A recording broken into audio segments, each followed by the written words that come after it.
Class 10 के प्यारे बच्चों, कल हमने पोषण के बारे में पढ़ा था कि पोषण मुक्त दो तरह के होते हैं। एक ऑटोट्रॉफिक न्यूट्रिशन होता है और एक हेटरोट्रॉफिक न्यूट्रिशन होता है। तो ऑटोट्रॉफिक न्यूट्रिशन हमने पढ़ा था कि ये वैसे जीव, वैसे ऑर्गेनिज्म जो अपना खाना खुद ब खुद बना ले, उसे हमने ऑटोट्रॉफिक कहा था। फिर पढ़ा था हेटरोट्रॉफिक, मतलब ऐसा जीव जो अपने खाना बनाने के लिए किसी दूसरे पर डिपेंड रहता हो, उसे हमने बताया था हेटरोट्रॉफिक बताया था। अब हम लोग पढ़ने जा रहे हैं कि हेटरोट्रॉफिक के प्रकार। हमने ऑटोट्रॉफिक जो हमने पढ़ा था, ठीक है, ऑटोट्रॉफिक हमने पढ़ा था, तो इसमें हमने को दो चीज़ पढ़ना था। हमने ही कल बताया था दो चीज़। एक पढ़ना है हमको फोटो सिंथेसिस, एक पढ़ना है हमको केमोसिंथेसिस।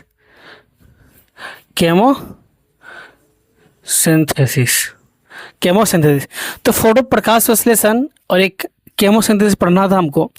तो इसमें हमको 10th क्लास में हमको ये पढ़ना है, फोटोसिंथेसिस के बारे में हमको 10th क्लास में पढ़ना है।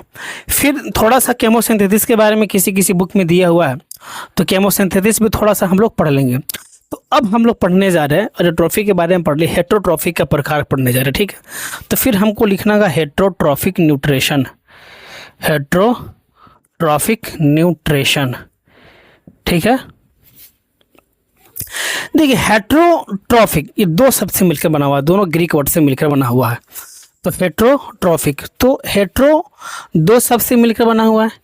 एक हेट्रो, एक हो गया आपका हेट्रो और आपका हो गया एक ट्रॉफिक। तो हेट्रो का मानी होता है डिफरेंट, क्या मानी होता है डिफरेंट, और ट्रॉफ का मानी क्या होता है न्यूट्रिशन, ठीक है।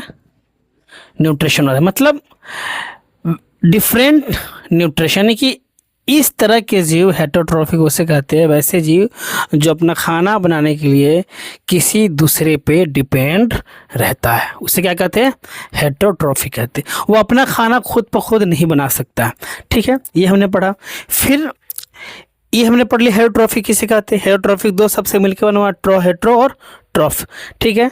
तो डिफरेंट और इसका क्या हो जाएगा, ट्रॉफिक का क्या हो जाएगा न्यूट्रिशन।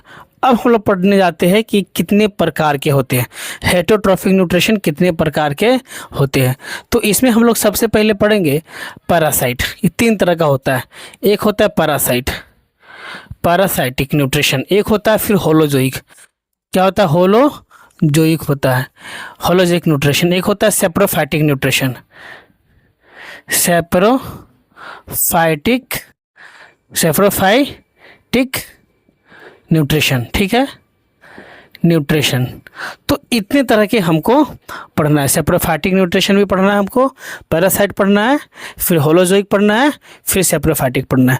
तो इस हेटरोट्रॉफिक न्यूट्रिशन में हमें तीन चीज़ पढ़ना है, एक पैरासाइट पढ़ना है, एक होलोजोइक पढ़ना है, एक सेप्रोफाइटिक पढ़ना है। तो अब हम लोग एक का एक जो है लेकर हम लोग पढ़ेंगे। तो पहले हम लोग डेफिनेशन देख लेते हैं हेटरोट्रॉफिक न्यूट्रिशन का डेफिनेशन क्या होता है।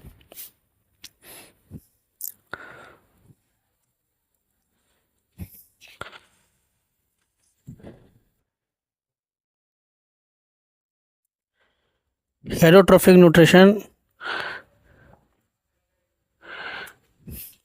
हेटरोट्रॉफिक न्यूट्रिशन किसे कहते हैं थोड़ा सा हम लोग देख लेते हैं, ठीक है।